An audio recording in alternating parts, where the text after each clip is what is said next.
Hey guys, welcome back to another one of my very consistent uploads, and today we're going to be doing how I made a beat out of Toad. I know the title is going to say making a beat out of Toad, but it's how I made a beat out of Toad. Basically, I just titled it like that because those videos get more clicks. Anyways, so first off, I have this sample. It's just from some sample kit that I found, loop kit, and it goes like this.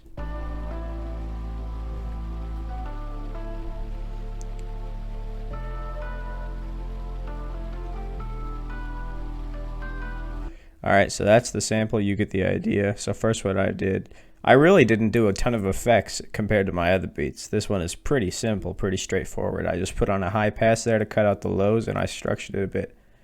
Started it twice and had it drop out at the end.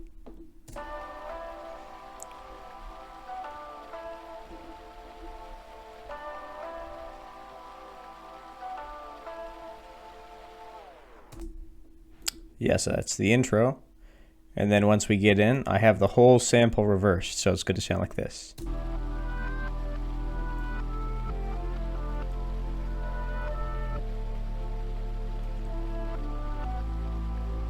That's without any effects.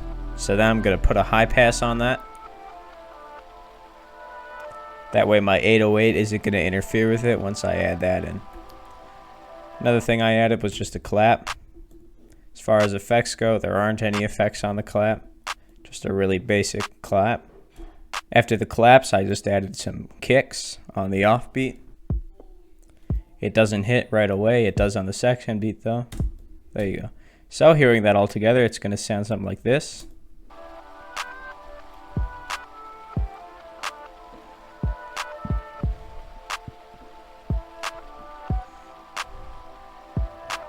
Now you're probably wondering, where's Toad? I came here for Toad. Well, this is when Toad starts getting introduced. First Toad sample that we have is this.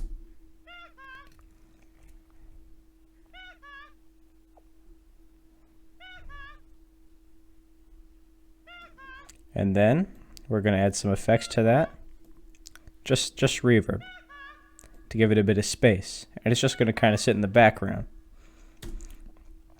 So add in the Toad noises and it's going to sound like this.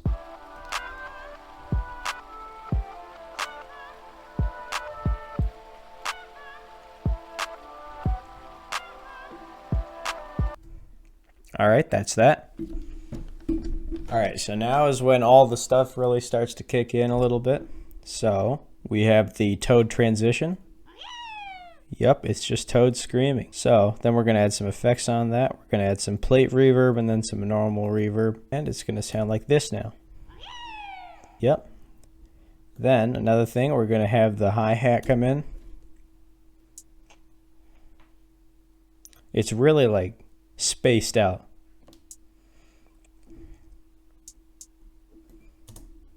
Yeah, so the hi-hats are not all that often. But then the 808 kicks in. I did the 808s really weird. The reason they look like this, if you're an LMMS user, you're probably wondering why it looks like this, because it would sound terrible. The thing that you're probably thinking of is it would sound like this, which is weird. But I just I added an envelope to it, so it kind of has a bit of a release. So I had to evenly space them so they didn't interfere with each other. That's what they sound like. See how that's a lot more gradual? Okay, so we leave the Toad sounds in there. We're going to add some more though. These are all from Mario Kart, by the way, just letting you know. Just add 2 plate reverbs and it's going to sound like that.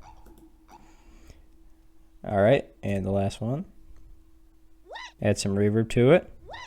Put it all together and it's going to sound like...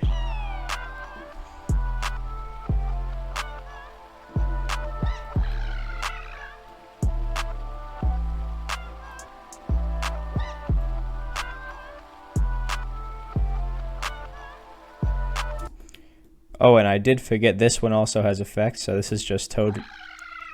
When Toad hits a banana in Mario Kart. So then what I did is I just added some reverb and it's going to sound like this.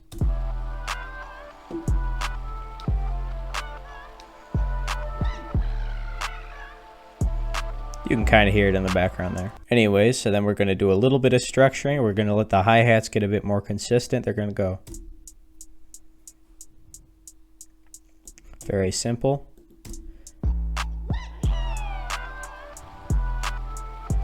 Pretty sure that's actually the only other change in there.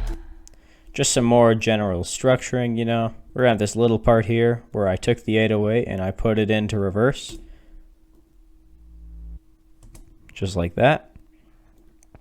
No effects on that or anything.